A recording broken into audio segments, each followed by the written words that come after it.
الله الرحمن الرحیم. ایک مرتبہ حدیث کو شریف پیش فرمائیں. اللہم صل علی سیدنا شفیعنا حبیبنا نبینا مولانا محمد وآلہ وسلم. صلاۃ و سلام علیک یا رسول اللہ صلی اللہ تعالی علیہ وسلم. آج کا موضوع سخن ہے آواز مبارک. حضور رحمت عالم صلی اللہ تعالی علیہ وسلم کی آواز مبارک میں بھی اللہ تعالیٰ نے معجزانہ شان رکھی تھی.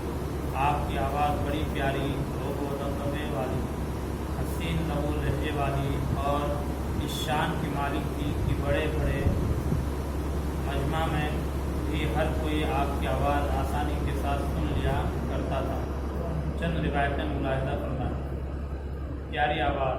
حضرت انس رضی اللہ تعالیٰ عنہ فرماتے ہیں ما بعث اللہ نبیا قط الا بعثه حسن الوجہ حسن الصوت حتی بعث نبیکم صلی اللہ تعالی علیہ وسلم فبعثه حسن الوجہ حسن الصوت.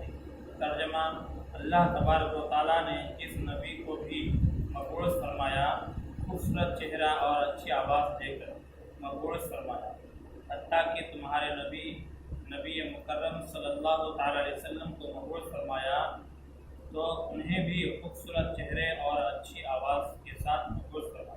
سبحان اللہ. میرے پیارے آقا صلی اللہ تعالی علیہ وسلم کے پیارے دیوانوں، یہ بات یقینی ہے کہ اللہ تعالیٰ نے اپنے پیارے محبوب صلی اللہ تعالی علیہ وسلم کی ذات پاک میں ہر خوبی درجہ کمال میں رکھی تھی. جس کی آواز میں مٹھاس اور نرمی ہو، اس کی گفتگو سے سننے والے مسحور ہو جاتے ہیں اور ان کے دلوں پر اس کا اچھا اثر پڑتا ہے. اسی لیے اللہ تعالیٰ نے اپنے پیارے محبوب صلی اللہ علیہ وسلم کی آواز مبارک میں بھی مٹھاس اور نرمی رکھی تھی. یہی وجہ ہے کہ آپ سے جو ایک مرتبہ گفتگو کر لیتا اور آپ کا ہو کر رہ جاتا. ایک بات ذہن نشی کر لیں کہ نرم گفتگو کرنا حضور رحمت عالم صلی اللہ تعالی علیہ وسلم کی سنت مبارکہ ہے. سب سے اچھی آواز.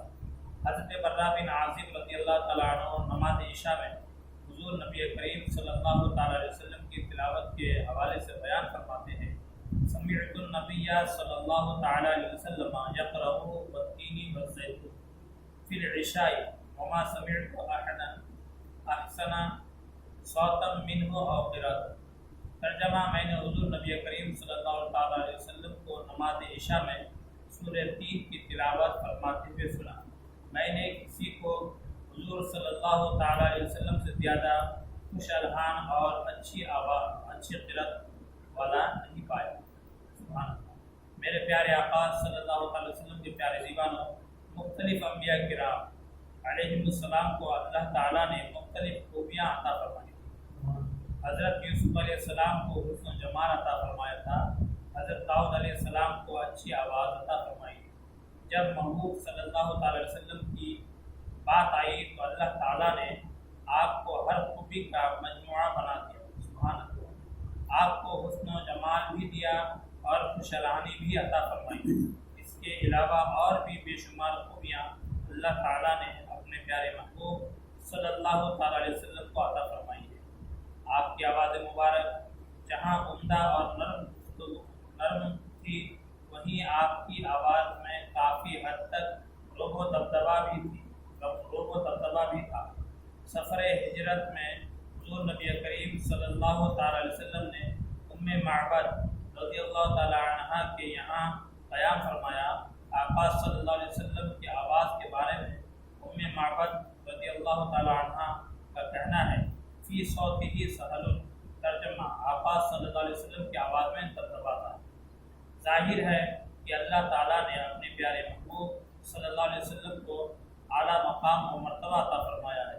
اس لیے اس نے آپ کی اچھی اور نرم آواز میں بھی دبدبا رکھا تاکہ آپ سے گفتگو کرنے والا آپ سے ملول ہو کر رہ جائے.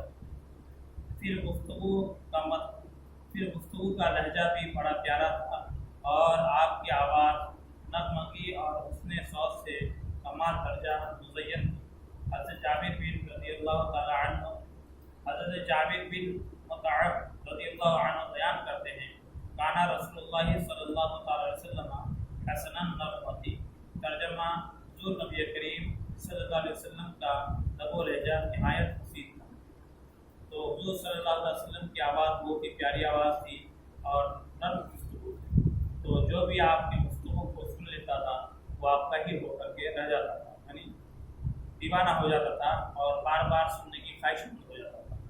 یہی وجہ ہے کہ حضور صلی اللہ علیہ وسلم کی یہ سنت مبارکہ ہے کہ کسی سے بھی آپ اگر گفتگو کریں تو بالکل نرم گفتگو کریں، نرم آواز سے گفتگو کریں۔ اور حضور صلی اللہ علیہ وسلم جس سے بھی کبھی بھی اگر گفتگو فرماتے تھے بالکل نرم مزاج سے اور نرم